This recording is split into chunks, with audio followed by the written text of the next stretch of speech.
Salam sehat untuk kita semua. Pada hari ini saya akan memberikan materi pembelajaran kita mengenai panen dan pasca panen pada tanaman perkebunan dengan materi penentuan saat panen. Tujuan kita pada hari ini adalah bagaimana peserta didik bisa menentukan saat panen tanaman perkebunan dengan tepat. Berikut ini adalah salah satu contoh gambar penentuan saat panen tanaman pada tanaman kopi. Lebih banyak lagi nanti akan kita pelajari satu persatu tanaman apa saja yang termasuk tanaman perkebunan. Penentuan panen pada saat ini didasarkan pada kualitas dan kuantitas yang didapatkan dari hasil panen. Tentunya kuantitas dan kualitas ini sangat berpengaruh terhadap produk hasil dari pertanian itu sendiri.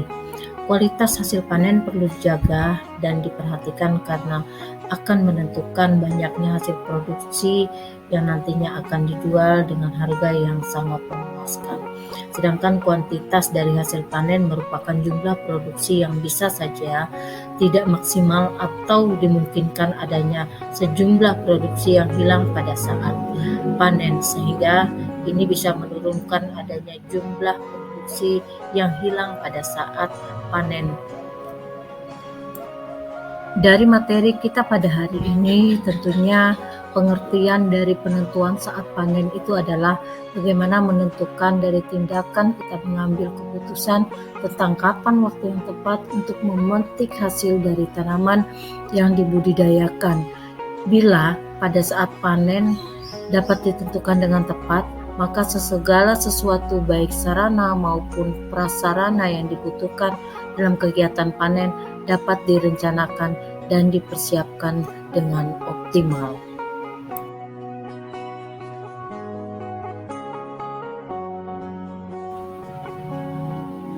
Dalam penentuan saat panen pada suatu komoditas perlu dilakukan dengan mempertimbangkan faktor-faktor yang sangat berpengaruh bagi panen itu sendiri. Yang pertama adalah iklim dan cuaca. Yang kedua, tingkat kematangan hasil tanaman. Yang ketiga, sarana dan prasarana panen, baik itu alat, bahan, dan tenaga kerja. Yang keempat adalah pengangkutan hasil produksi.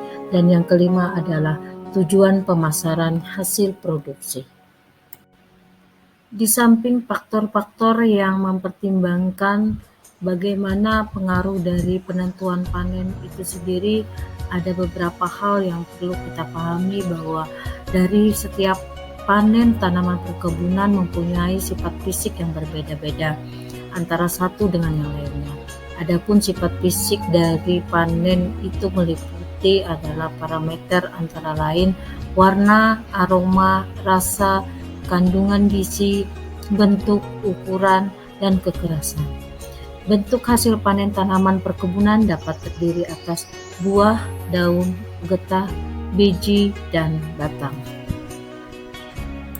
Selanjutnya adalah kita mengetahui bagaimana kriteria penentuan panen saat panen. Nah, kriteria penentuan saat panen dilakukan berdasarkan tingkat kematangan hasil tanaman perkebunan yang akan dipanen. Tingkat kematangan suatu hasil perkebunan pada saat dipanen akan sangat menentukan kualitas dan kuantitas hasil dan juga sangat berpengaruh pada aktivitas penanganan pasca panen. Berikut ini adalah kriteria dari tanaman yang siap dipanen pada tanaman perkebunan, yaitu kelapa sawit. Masa panen optimal kelapa sawit kurang lebih adalah 25 tahun. Lamanya waktu pemanenan kelapa sawit sangat tergantung pada tingkat pemeliharaan, termasuk di dalamnya adalah kegiatan pemanen. Pada kelapa sawit, penentuan panen pertama kelapa sawit secara umum dilakukan berdasarkan umur tanaman yang kemudian dikoreksi melalui performa tanaman itu sendiri. Nah, ini dilakukan meskipun tanaman telah memiliki umur yang cukup untuk menghasilkan tandan buah sawit, tetapi bila mana performa tanaman, khususnya bonggol dan ukuran tandan buah kecil kurang dari 3 kg, maka umur pertama panen ditunda dengan membuang bunga dan bakal buah yang ada atau yang dinamakan dengan kastrasi. Pada kondisi seperti ini, tanaman kelapa sawit masih dikategorikan sebagai tanaman belum menghasilkan atau TBM. Nah, pada kegiatan ini biasanya dilakukan pembuangan bunga untuk membuang tandan kecil apabila kurang dari 3 kg. Nah, pada tanaman baru berbuah bertujuan untuk mendorong pertumbuhan tanaman agar diperoleh pertumbuhan tanaman yang seragam. Tanaman kelapa sawit secara normal dapat tumbuh subur dan sudah dapat menghasilkan buah serta siap dipanen pada umur sekitar 3,5 tahun. Ini jika dihitung dari mulai penanaman biji kecambah di pembibitan. Namun jika dihitung mulai penanaman di lapangan, maka tanaman buah dan siap panen pada umur sekitar 2,5 tahun. Dari kriteria di atas didapatkan bahwa matang panen pada komoditas kelapa sawit dilihat secara visual dan secara fisiologi. Kalau dilihat secara visual itu bisa dilihat bagaimana perubahan warna yang terjadi pada kulit buah menjadi merah jingga dan berondolan yang jatuh. Sedangkan secara fisiologi itu didapatkan dari kandungan minyak yang maksimal dan kandungan asam lemak bebas yang minimal. Nah, dari kriteria matang panen tersebut itu ditentukan pada berat tandan, yaitu kriteria dari matang buah itu sendiri. Berat tandan lebih dari 10 kg sebanyak 2 brondolan per kilogram per tandan jatuh.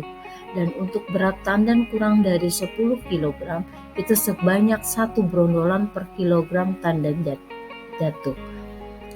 Untuk mutu buah tentunya ditentukan oleh berapa fraksi matang panen. Nah, fraksi dari matang panen ini terdiri dari 7 fraksi.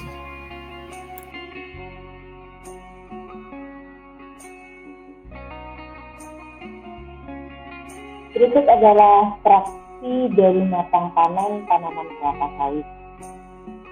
Yang pertama adalah fraksi panen 00, jika jumlah brondolan tidak ada, kemudian brondolan masih berwarna hitam pekat, maka tingkat kematangan masih sangat mentah dan belum dapat dipanen. Fraksi 0, 1-12%, buah luar masih membrondol dan masih berwarna hitam, maka tingkat kematangannya merupakan masih buah mentah dan masih tidak dapat dipanen. Fraksi 1, 12%-25%, buah luar membrondol, kemudian tingkat kematangan buah kurang matang, berarti panen kelapa sawit masih belum dapat dilakukan. Fraksi panen 2, 25-50% buah luar membrondol, maka tingkat kematangan dari buah matang 1. Jadi tanaman kelapa sawit dapat dipanen. Pada fraksi yang ketiga, 50-75% jika buah luar membrondol, kemudian tingkat kematangan buah matang 2, maka panen buah kelapa sawit dapat dilakukan pemanenan. Pada fraksi yang keempat, 75-100% membrondol, buah merupakan buah kelewat matang. Artinya tanaman ini dapat dipanen, tapi masih harus dilakukan pemilihan. Fraksi panen yang kelima adalah buah bagian dalam juga membrondol, ada buah yang busuk. Dan buah ini dikatakan tingkat kematangannya sudah merupakan buah yang matang. Artinya ini dapat dipanen tapi tidak dapat dilakukan produksi karena presentasi buah ini sudah terlalu matang. Demikianlah materi kita pada hari ini, semoga bermanfaat untuk kita semua. Salam sehat. Terima kasih.